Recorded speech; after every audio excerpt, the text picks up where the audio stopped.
Hello, I'm writer-director Sheldon Candis of the movie Love, and My name is Jason Berman, and I'm the producer of Love. and we're two Baltimore guys, and we're proud USC School of Cinematic Arts graduates, and we made a movie actually 1 year ago here in Baltimore, and the film is it's a dramatic thriller about an 11-year-old orphan boy who is trying to find his mom. But in the course of one day, the person he looks up to and reveres, his uncle, he finds out isn't the person that he thought he was. I mean, what makes the movie peculiar and what I feel is special that me and my writing partner, Justin Wilson, created was, this coming of age film about a young boy who's basically receives his rite of passage all in one day through this crumbling family bond that he has with his uncle. And it just got to the point where if you don't find the right kid, if you don't find a special kid, then the movie doesn't succeed. And that's before you even begin to venture to make a film. And we were really, really fortunate. I went to New York City and went through a casting session and didn't find the kid. And I literally felt that we wouldn't be making a movie. And I get a phone call, through one of our other producers, our co-producer, Sean Banks, and he knows a guy in New York City who's a celebrity photographer, and his name's Johnny Nunez. And Johnny calls Sean and says, "Oh, I got your kid." And we're like, "What do you mean?" He's like, "Oh, I know the kid. His name's Michael Rainey Jr. He lives in Staten Island."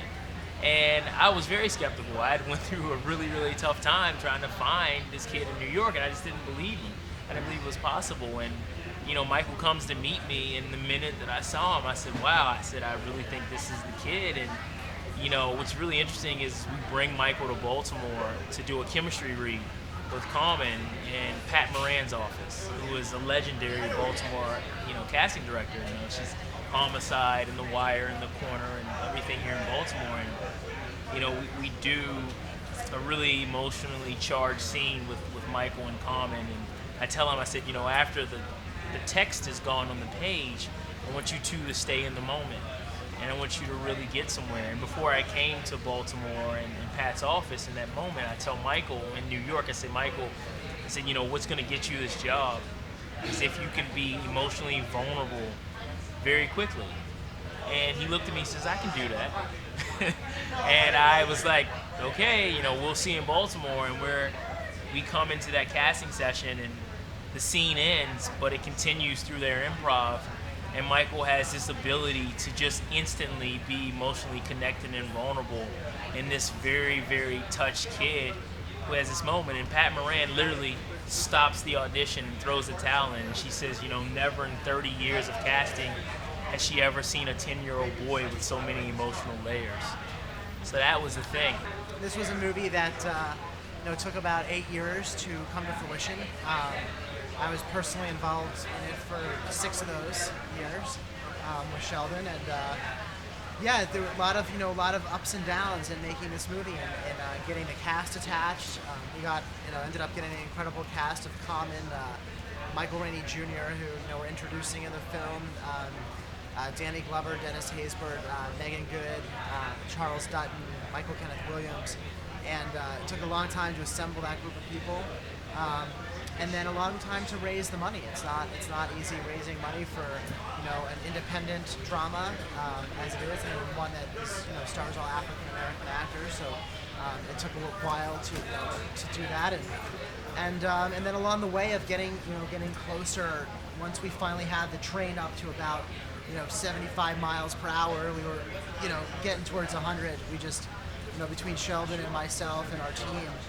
Every day just having another obstacle, whether it was a financing obstacle, an acting obstacle, a location obstacle, a scheduling conflict, being up against the wire. We had to film Common out before he went on to his series Hell on Wheels, and so we had a lot of things that we had to activate very quickly to make that happen when he signed on. And then finding Michael Rainey Jr., which Sheldon can talk a little bit about. So there was a lot of challenges in this, and as there are in most independent films, I think this had the most. But I think for the both of us, this is also the most rewarding experience I think we both had professionally in terms of making a movie.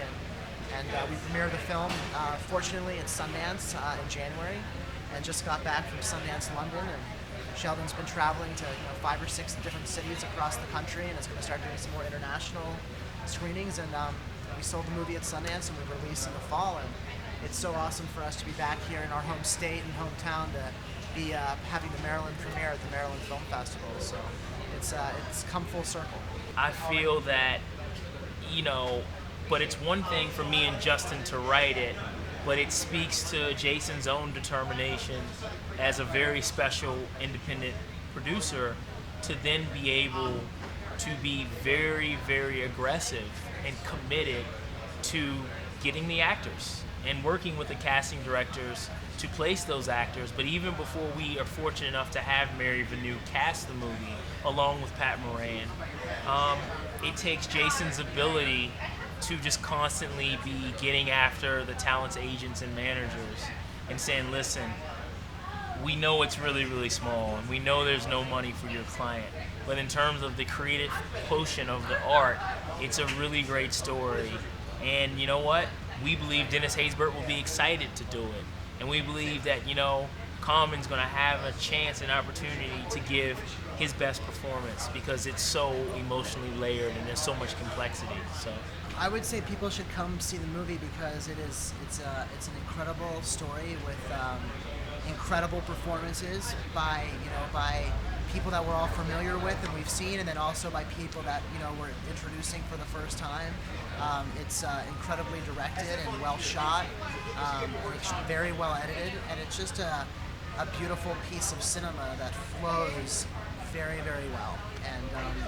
And it's a hybrid of genres too, which also makes the movie very interesting and different from something that we tend to see. It's a very strong drama, but it's got a very strong thriller component to it, and so Sheldon and Justin have this hybrid genre called a driller, which is what we call the movie, a dramatic thriller. And it's just a beautifully told story that has a lot of heart, and that I think will really impact its viewers in terms of if they're in terms of them also. The movie, I think, for a lot of people, shows and reminds people of an experience that they might have for the first time when they were looking towards an adult that they really idolized growing up. And for the first time, when you come of age, you start to realize that your parents and your mentors and your teachers aren't as perfect as we all thought they were when we were young. And so it really kind of, I think reminds people of that first experience that they had when they noticed that about their elders. And so it brings people back to that place. But then I also think the movie will inspire people to create a dialogue about having stronger mentors and really kind of looking out for certain individuals that might be growing up in a certain place where they need somebody that's very strong-willed to help them get through and to stay on the right track. And so there's a lot of themes and metaphors and motifs throughout the entire movie that I think will really resonate with an audience. And obviously, Sheldon did a beautiful job directing it, and Justin did an amazing job putting the story together. And ultimately, like Sheldon said, that's the reason that at the heart of it, even though all these actors only made SAG's minimum scale a week, they all came out to support this movie and show up here in Baltimore for 1 day, 2 days, 10 days, 18 days to be a part of a film that they really believe the message of. Can you each say maybe a fun fact or random fact that not a lot of people know about you? Oh, let's see. The day my mother got out of the hospital of having me at Johns Hopkins Hospital, she went to the Pimlico Horse Racetrack and played my birth date and won. It happened. Fun fact people don't know about me. I don't know. I can help. He fortunately did not become Harvey Weinstein's assistant. Yes. Because he wouldn't be sitting here right now. Yeah. He literally was going to become Harvey Weinstein's assistant. Yeah. And he stepped back from the ledge and didn't jump. Yeah. I didn't move to New York. Yeah. Very excited to be here and Jed Dietz, the head of the film festival, literally called us right after the premiere and said he wanted to have the movie here, and to be able to have the movie here and have a fully sold out screening tonight, one of the first fully sold out screenings in 20 years at the Maryland Film Festival, in a 600 person venue, and we added the screening for tomorrow.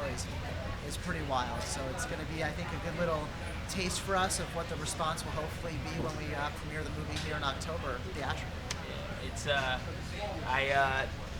please follow the movie on Twitter at Love the Film, and Facebook, too. Facebook, Love the Film, and I always say see love. Beyond actually seeing our movie, see love. See love, be love, feel love. Yes. See love. Yes, see love.